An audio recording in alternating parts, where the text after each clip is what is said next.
So this is the day 10 quarantine vlog. I've already made the video of day 10. I'm just adding in a little update. The other videos I talked about how my father-in-law was doing. As of the date of my day 10 quarantine, the update for him was, sorry, I just said. As of 5 a.m. this morning, the nurse said Johnny rested good. The new tube is working. Good vital signs stable. Ventilator on 40%. Sat levels at 98. At 11:30 a.m. Had a good morning. Turned ventilator up to 45%. Sat level at 95. The nurse said he is headed back in the right direction. Still responding good to the nurse. Pray he doesn't have any more setbacks. Thank God this one was small and easy fix. Love y'all and thank y'all for the prayers. This was a year ago with my son at Sam's Club, and then we went to Cracker Barrel to eat.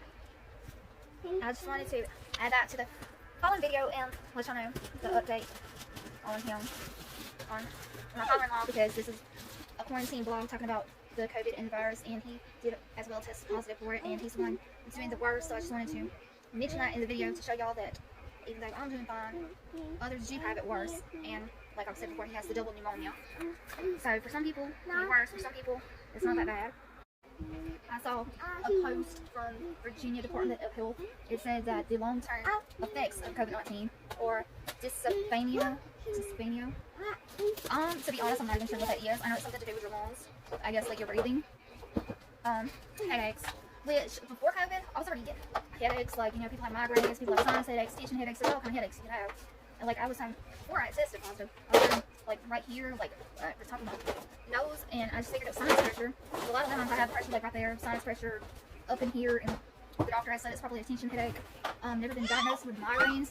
They'll always ask me, do you think it's a migraine? And then when I tell them, yeah, I think it's a migraine, then they're like, well, why do you think it's a migraine? And I never get anywhere with the doctors. So I don't know, I guess I'm just been having tension and sinus headaches. But yeah, headaches can be a long-term effects of COVID-19, but headaches, like that's something most people already have anyway. Most people experience headaches. That's just what I'm trying to say.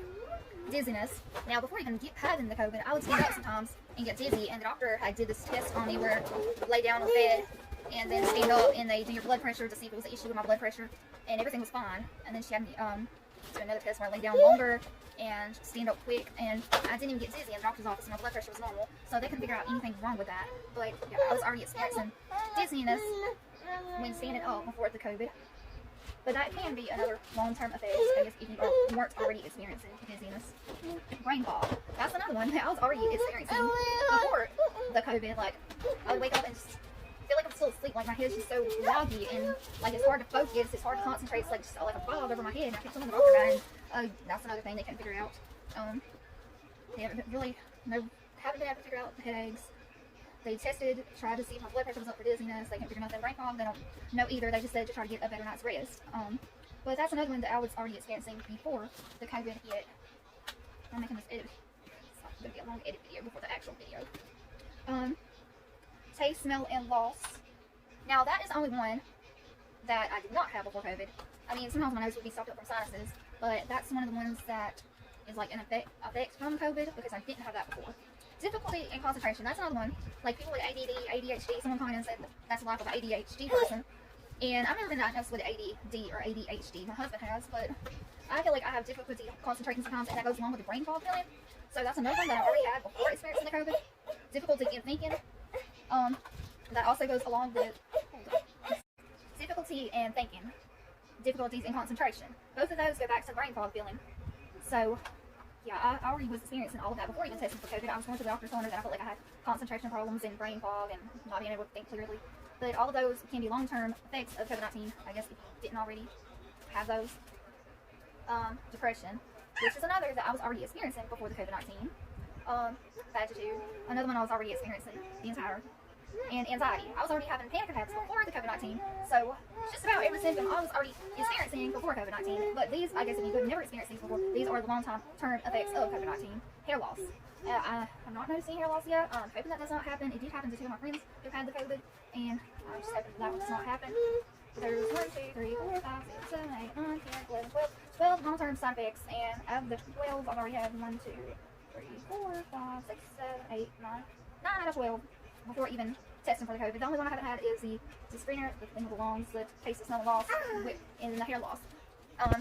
Smell still hasn't completely returned. My taste has. My taste is pretty much normal. Didn't really ever lose it completely. Smell, still having difficulties smelling things. But I'm going to go ahead and I'm going to stop talking now about the long-term effects and everything and show the original video that I made for day 10 of being in quarantine. Here's this post about COVID that I was reading. I had made it to day 10 of quarantine. Although they want me to be quarantined until tomorrow. Day 10 here, still some stuffiness in my nose. My smell hasn't completely come back yet. Tasting pretty good. A little bit of pain is still right here. And some sore throat. They said if I was still having symptoms, I'm supposed to stay in quarantine.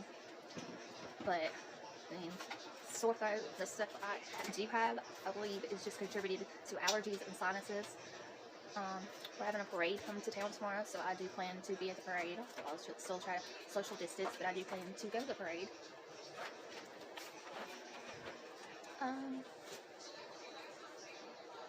That's my update. I'm feeling kind of depressed from just this quarantine and all this coronavirus stuff. Can do that to a person. Being locked up in the house, not being able to see anyone, although I was in quarantine with family. Since they all had tested positive too. I saw my mother-in-law last night from a distance. We shouted across the yard, remaining our 6 feet, we shouted across the yard and we was able to talk. My father-in-law is still in the hospital with the double pneumonia and COVID. So, if anyone watching believes in prayer, pray for him and all the other ones suffering from this virus. And have a blessed day.